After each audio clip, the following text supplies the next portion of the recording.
We have an update on a WWE title match for Saturday night's main event. Plus, have WWE split up a tag team? We'll get into it. And we have a Seth Rollins injury update. It's all in the Cultaholic Wrestling news right now. SmackDown of last night, the night before Saturday night's main event, saw a stipulation added to the WWE title match between Cody Rhodes and Iron the Drew. Yeah, so Drew came out and sort of said the contract that they were signing was imbalanced in favor of Cody, who keeps the title if there's a count out or a DQ. And so Cody agreed to add a stipulation to the match whereby the title can change hands on a DQ or a count out. So ultimately this led to a bit of physical back and forth between the pair, and Drew put Cody through the signing table, and SmackDown ended with Drew swearing he's going to become WWE champion while holding the belt aloft. He's touched the belt?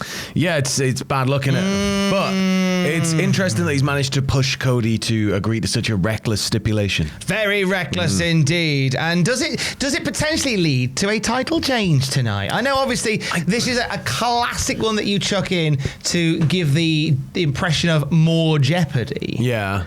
But do we actually see Drew win the title via a DQ? I'd love to see Drew win the title, and winning it via DQ if you're gonna continue that on in a very heelish manner, then great. But I think that for me, seeing the title change hands here would be weird, and I don't know why it'd be weird for Cody to lose it, but the thought of Cody losing it right now, for me, just feels really out of place. I feel like we've had quite a few longer title reigns over the years. Yeah. This year we've seen the title change hands twice, and I fear that Drew might become one of those guys that just is always in the title hunt but never actually wins the belt. And then when he gets it, he's only got it for a tiny amount of time. Yeah, like milliseconds in some cases. We'll find out tonight. Also on the show, Tiffany Stratton facing Jade Cargill for the women's title. What do you reckon? Is Tiffy time ending? Tiffy time is up. It's Jade Cargill time now. I think that we're going to get Jade as Healy champion, and then we're going to need Bianca to come back and settle the score. Oh, the Intercontinental title on the line. Dirty Dom puts it up against Rusev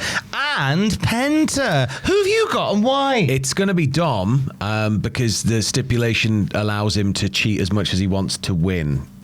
Yeah. So we've already seen him try to distance himself from the pair by using Los Americanos, and I think there's going to be a lot more shenanigans, and Adam Pearce is going to be even more. Oh. He can lie and cheat and or steal. Yeah. As his possibly dad once said. That's a nice callback. And for the vacant world title, it's going to be CM Punk versus Jey Uso. Is it another yeeting title reign, or is CM Punk finally going to do it for longer than a couple of minutes? If Jey wins it, I think it's got to come at the cost of his soul.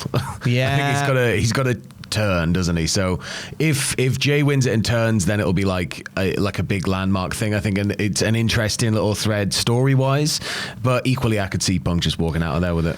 Well, you can watch live with us at Cultaholic. You and Andrew staying up late tonight. Me and Andrew will be live from 11 p.m. British time, so it's clocks are a bit skew-if worldwide right now, but from 11 p.m. UK time, me and Andrew are going to be live with the reactions. Daylight savings. Right here as well, youtube.com/cultaholic/live. Come join them and say hi. Also last night on SmackDown, we saw Kit Wilson get back in the ring, losing to Carmelo Hayes, but in doing so, revealing that Pretty Deadly might be done. He had a solo theme, a solo video, and at one point Corey Graves referred to, yes boy, the old Pretty Deadly catchphrase. It's dead now. It's out. Stuff. Get it out of there. Oh no. Now for one, I am sad because Pretty Deadly's theme was a banger.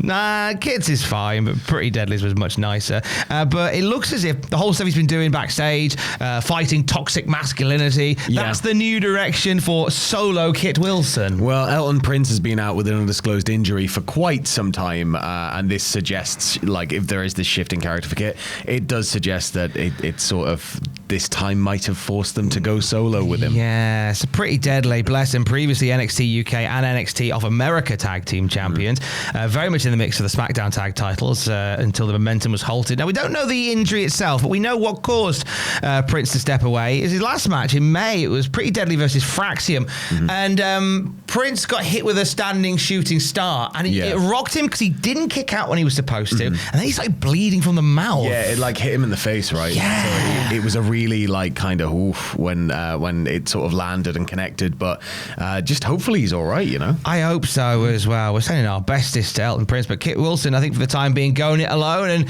you know, who could blame him? Because we don't know when Elton's going to be back. Yeah. So I think Kit's got to just try and make some hay as a singles guy. And it doesn't mean Pretty Deadly's dead forever. No, it's wrestling. Nothing's gone away Not forever, even the family could kill them.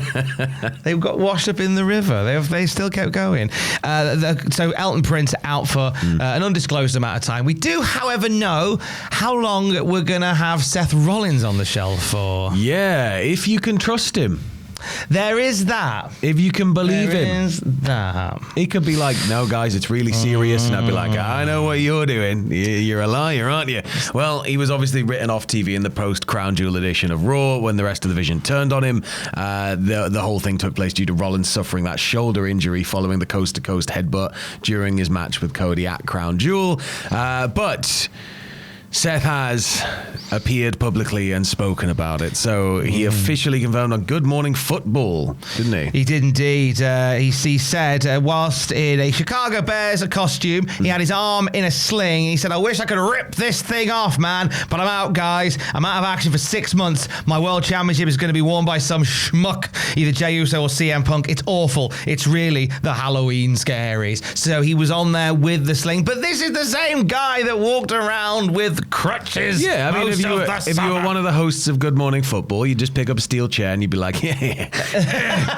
Let's test how hard this injury truly is. That's what he's saying. I mean, this one feels like it's a legit injury, owing to the fact that there were big plans for Seth and the Vision, and you can tell those plans have gone somewhat sideways compared to where they were meant to be. Seth was meant to be planned in to fight Roman Reigns reportedly at WrestleMania this year. The Vision was set to be a thing all the way into this year, and it's all got a bit strange. Well, like 6 months still puts him in the window for what, like April? So could be back. He could be back in time for Mania. So it just depends on the severity of it, I guess. Whether or not they do maybe a Bron Breakker Open challenge and it's Seth. Yeah, that could be big. And that way it keeps your options open. Yeah. If he's not ready, you can bring out Joe Hendry again. Yeah, that would be a nice thing to do.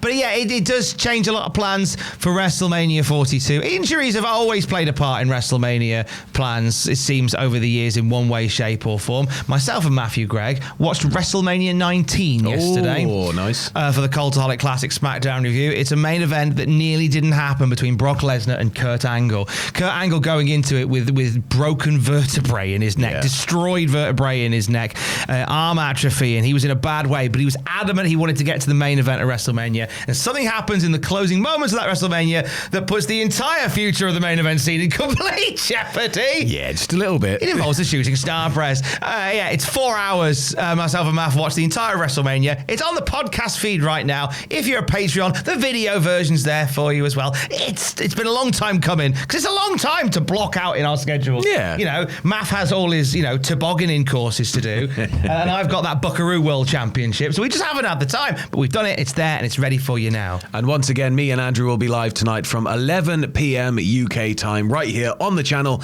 with our Saturday night's main event live reaction. So do come along and join us. Come and say hi and hang out because we're just going to be having a good time watching the show. And for the very latest wrestling news at any time, you can check out Cultaholic.com. Stay safe.